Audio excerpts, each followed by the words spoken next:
ETF index mutual funds నేర్చుకుని stock మార్కెట్లో రాణించాలనుకుంటున్నారా? వెంటనే ఈ నెంబర్కి కాల్ చేయండి.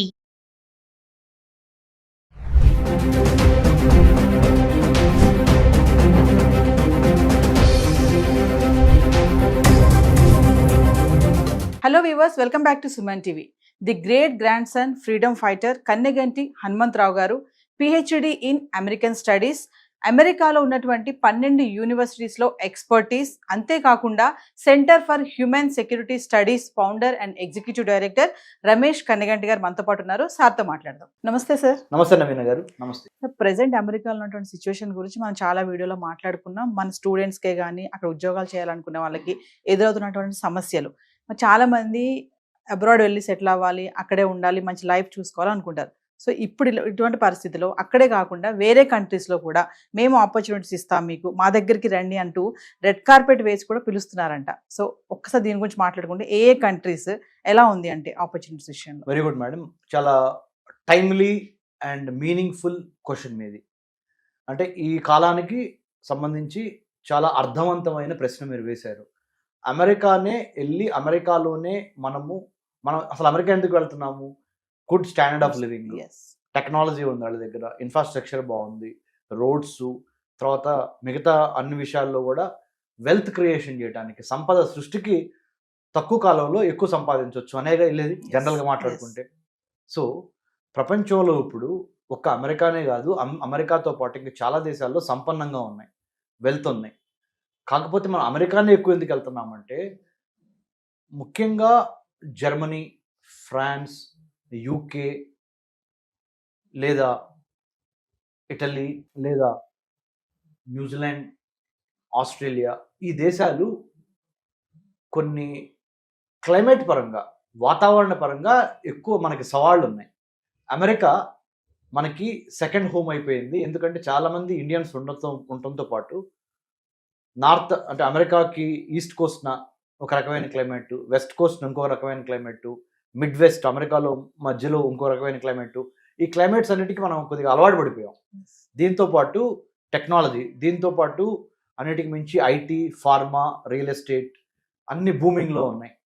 ప్లస్ సువిశాల దేశం, అందుకని మనం ఎక్కువ అమెరికా మొగ్గు చూపుతున్నాం. కానీ ఇప్పుడు దాంతోపాటు ఒక క్లైమేట్ని కనుక మనం ఎదుర్కోగలిగితే, అంటే చలి ప్రదేశం అనేది మనకి మేజర్ సవాళ్ళు. జర్మనీలో బాగా విపరీతమైన చలి, ఫ్రాన్స్ కూడా 100% చలిగానే ఉంటుంది. ఇంగ్లాండ్ అంటే చెప్పాల్సిన అవసరం లేదు, అది కూడా చలి ప్రాంతం.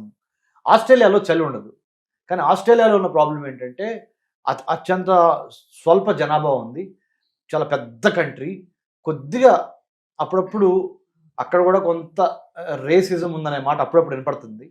But more or less Australia also is very safe, very prosperous country. But New Zealand far away, ఇక్కడి నుంచి చాలా దూరంగా ఉండటం మూలాన, చిన్న కంట్రీ అవటం మూలాన, ప్రకృతి పరంగా by nature, by sightseeing or by nature, by tourism we prefer New Zealand. But not to stay, not to live అనేది ఒక ప్రాక్టీస్గా వస్తుంది because of various reasons.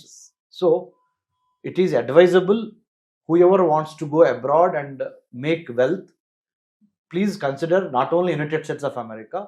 If you can withstand the climatic conditions, even very good standard of living on the countries, Germany, France, UK, Italy, and then Australia, New Zealand, Japan లో problem ఏంటి, కొద్దిగా earthquakes ఎక్కువగా ఉంటాం.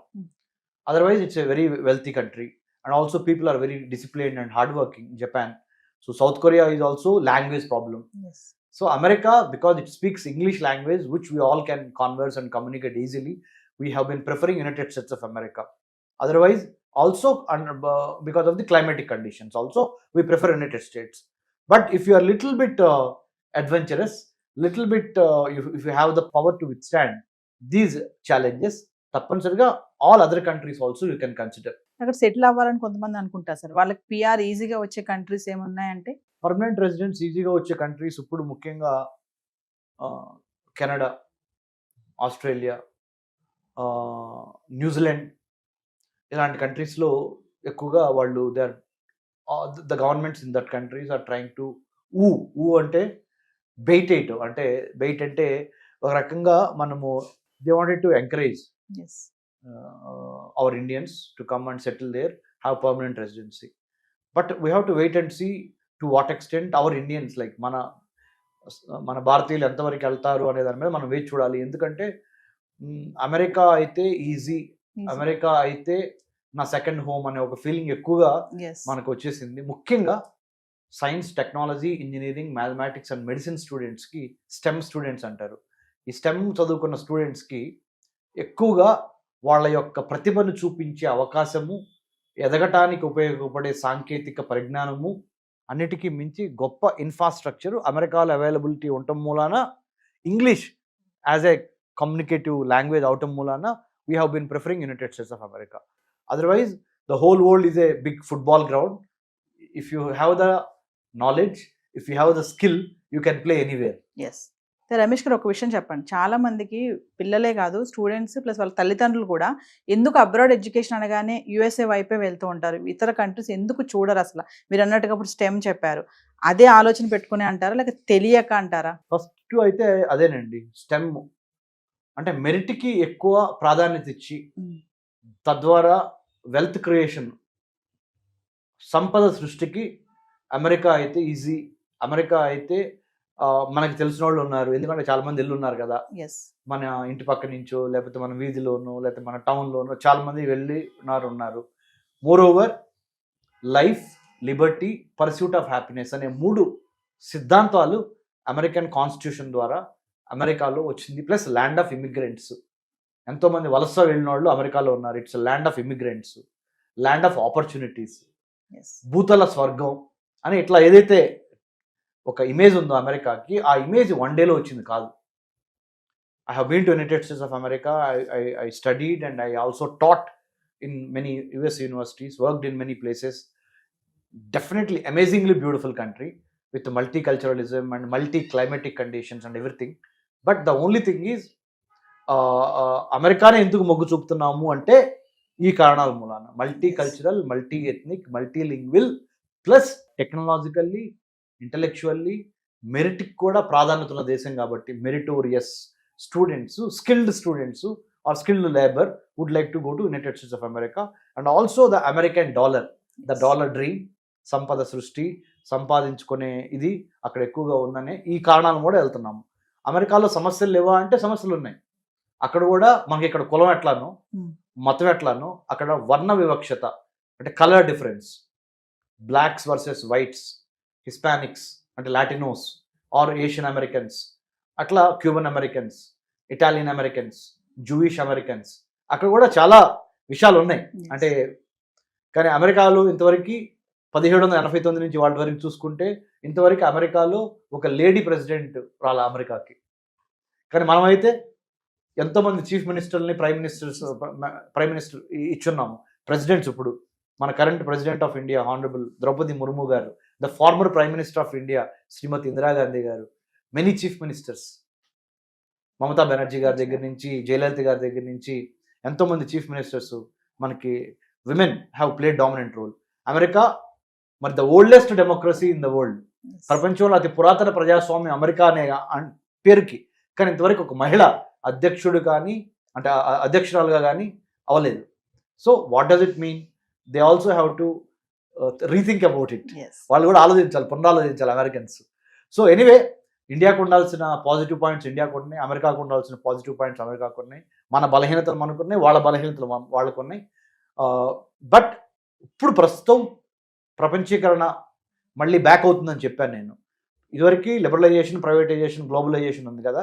ఇప్పుడు ఏమైందంటే localisation, లోకల్స్కి first ప్రాధాన్యత ఇచ్చిన తర్వాత ఎవరికైనా ఇవ్వాలి అనే ఒక సిద్ధాంతము, ఒక మైండ్ సెట్ ఇప్పుడు చాలా బలంగా ప్రతి దేశంలోనూ మనకు కనబడుతుంది.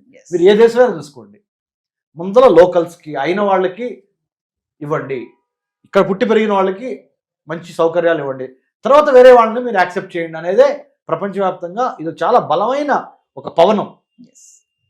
ఒక బలమైన పవనము ప్రపంచంలో అన్ని దేశాల్లో వేస్తుంది. ఇప్పుడు localisation is the new universalisation. Finally అండి, మరి అబ్రాడ్ వెళ్ళి సెటిల్ అవ్వాలనుకునే వాళ్ళకే కానీ అక్కడికి వెళ్ళి పై చదువులు చదువుకోవాలనుకునే వాళ్ళకి మీరు చెప్పే గైడెన్స్ ఏమి? నేను చాలాసార్లు ఇదే సుమన్ టీవీ ద్వారా చెప్పున్నానండి, అబ్రాడ్ వెళ్తాం తప్పు కాదు, కానీ అబ్రాడ్ వెళ్తానికి అమ్మా నాన్నల్ని బలవంతం చేసి ఎడ్యుకేషన్ లోన్లు తీసుకొని తద్వారా వడ్డీలు కట్టలేక ఇబ్బంది పడొద్దు. మెరిట్తో మీరు అబ్రాడ్ వెళ్ళగలిగితే వెళ్ళండి. మెరిట్ స్కాలర్షిప్స్ కొట్టి అబ్రాడ్ వెళ్ళగలిగితే వెళ్ళండి చదువుకోవడానికి. వర్క్ చేయడానికి మీ మెరిట్ని బట్టి అబ్రాడ్ వెళ్ళండి. దొంగ సర్టిఫికెట్లు, షార్ట్ కట్స్ చెల్లవు. ఎందుకంటే ప్రతి దేశం ఇప్పుడు చాలా స్మార్ట్ అయింది. టెక్నాలజీ ద్వారా మనం చేసే ఏ తప్పులైనా సరే వాళ్ళు గమనించగలుగుతున్నారు. మనం కూడా వాళ్ళు చేసే తప్పులను గమనించగలుగుతున్నాము. కాబట్టి డిజిటలైజేషన్ వరల్డ్లో మెరిట్ ఉంటే మెరిట్ ద్వారా వెళ్తానికి ప్రయత్నం చేయండి. వెళ్తాం తప్పు కాదు. You must go abroad, feel the culture, feel the food, feel the atmosphere, create wealth, make wealth, come back and serve mother land. వెళ్ళండి, కర్మభూమికి వెళ్ళండి, అంటే వేరే దేశాలకి. మళ్ళీ జన్మభూమికి తిరిగి రండి. కానీ కర్మభూమికి వెళ్ళేటప్పుడు మాత్రము షార్ట్ కట్ ద్వారా, తప్పుడు డాక్యుమెంట్స్ ద్వారా, తప్పుడు ఉద్దేశాలతో వెళ్ళొద్దు. Right intent, right content, right క్యారెక్టర్తో you must go abroad but come back and serve our motherland is what I would like to say. Yes. Thank you, Naveen garu.